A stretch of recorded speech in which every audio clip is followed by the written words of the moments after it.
Hi folks, welcome to Athana studies and current affairs. இன்றைக்கி நம்ம பார்க்கக்கூடிய திட்டம் கண்ணொளி காப்போம் திட்டம். இந்த திட்டமானது 3/6/2009 அன்னைக்கு முன்னாள் முதலமைச்சர் டாக்டர் கருணாநிதி அவர்களால் ஆரம்பிக்கப்பட்டுச்சு. இந்த திட்டத்தை எடுத்து நடத்தக்கூடிய டிபார்ட்மெண்ட் பொது சுகாதாரத்துறை.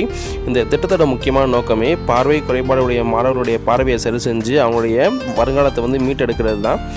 ஸோ அதுக்காக பள்ளி மாணவர்களுக்கு ஐ செக்கப்புங்கிறது பண்ணி அவங்களுக்கு ஐ டிஃபெக்ட் இருந்துச்சுன்னா அவங்களுக்கு ஸ்பெக்டக்கல்ஸுங்கிறது வழங்கப்படுது. ஸோ இந்த திட்டம் எல்லா அரசு மற்றும் அரசு உதவி பெறும் பள்ளிகளில் நடத்தப்படுது. 6லேருந்து 12ஆம் வரைக்கும் படிக்கக்கூடிய மாணவர்கள் இதுக்கு எலிஜிபிளாக இருக்காங்க.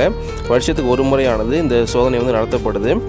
டீச்சர்ஸுக்கு ப்ராப்பரான ட்ரைனிங் கொடுத்து எந்தெந்த ஸ்டூடெண்ட்ஸுக்கெலாம் இந்த மாதிரி டிஃபெக்ட் இருக்குது அப்படின்னு சொல்லிட்டு கண்டறிஞ்சு அது டாக்டர்ஸ்க்கு ரெக்கமெண்ட் பண்ணி இந்த டிஃபெக்ட்டை சரி செஞ்சு ஸ்பெக்டக்கல்ஸ் வழங்குறாங்க. ஓகே கைஸ், தேங்க்ஸ் ஃபார் வாட்சிங் அண்ட் கீப் சப்போர்ட்டிங்.